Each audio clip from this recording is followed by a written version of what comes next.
Ladies and gentlemen, Lloyd Strayhorn is going to break it down from all the zodiac signs, what they should expect for the month of October. Lloyd, the floor is yours. Thank you, sir. For Aries, this is the lowest point in their chart. Astrologically, we have what are called opposition signs. So for Aries, this time of the year, as Libra, is known as their stress time, but at the same time, this is their month for love and finance. So it's not that bad. And it's also to be of service to themselves, the home, the family, the community, and, of course, at work. One of the best weeks for Aries will be the week of the 8th through the 14th and the final week of the 22nd going into the Halloween weekend. Then for Tauruses, well, this month they are expanding. This month things begin to open up for them.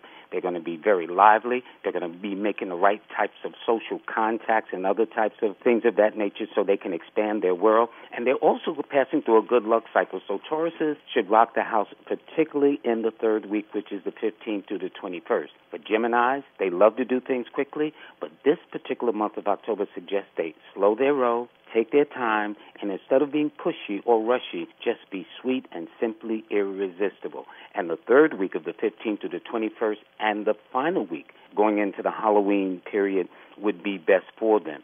Now, for Cancers, they rock the house. This period represents money, power, authority, achievement, recognition. And for Cancers, this is their pregnancy cycle. Not that I'm starting anything, Michael, because you're my buddy, okay?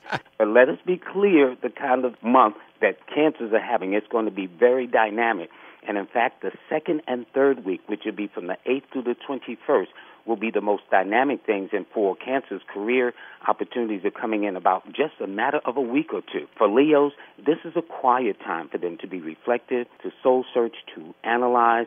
But this particular first week of October, they can make some very major moves. And then in the third week especially, they can expect some career things to begin to move their way in terms of new jobs, new opportunities, or simply stepping out on faith. For Virgos, this particular month, now that we've passed their birthday, we are in a period for them where they're going to be either changing their diet, changing things around the workplace, or changing things in their home, for example. So patience is the key. Just being observant and keeping the peace will be the most ideal. They'll find that the third and final weeks, which is actually after the 14th, after the latter part of this month, things will really happen. Now, for Librans, this is their month. This is their period. This is where the sun shines until about the 21st, 22nd, all depending on the year and location you were born. But for Librans, this is a fun month. Their time has arrived, and now all they can do is, in terms of thinking of growing, becoming better. And for Librans, this is a prosperity period for this particular October that they're going through. And for me, Michael, prosperity means making more money than average. So we should hang out with some Libras over the next couple of days. But the third week, especially from the 15th to the 21st, will be the most beneficial. For Scorpions, this particular month is good for romance and finance. So for Scorpios that have no relationships, that will change by the end of the month. For Scorpios that are in a relationship halfway decent, that should move up a notch. But for Scorpios that's been having a bad time lately as they've entered this month of October, well, that puppy's likely to go south by the end of this month. But the 8th through the 14th and the very final week of the month of October should be pretty good. For Sagittarius, this is their month to wrap things up, to say, you know what, enough is enough. I don't need this, that, much less you.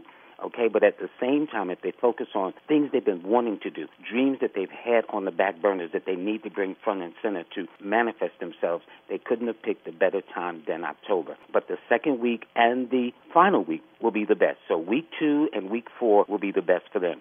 For Capricorns who worked hard all this year, bless their soul, now they are up for a refreshing change for October. They'll find that they're going to be doing some traveling. A lot of opportunities are going to be coming their way, and they'll also get a chance to take advantage of all things that relates to speed, relate to diversity, and opportunity. So they should be about promoting themselves, especially this first week of October and the third week of October from the 15th to the 21st.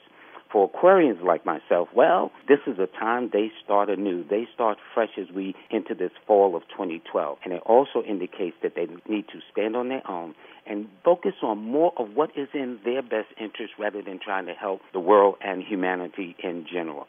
The third and the final weeks will be the best for them, and they find that if they keep focused and deal with movers and shakers, they're going to do very well. And finally, for Pisces, well, this is a time for them to be inspirational, to be motivational, to bring out the best in others, which will naturally bring out the best in themselves. And they will find that they should avoid all confrontations, and anybody who want to fuss and fight and fume, they should leave them alone.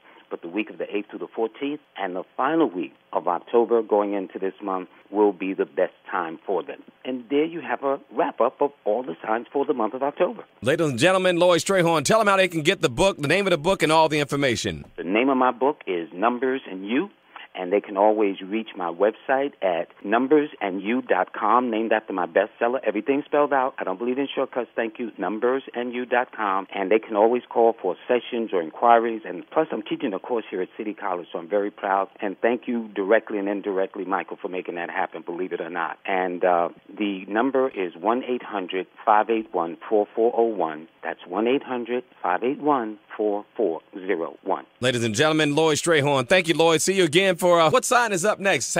Scorpio's up next. Oh, yeah. Oh, yeah.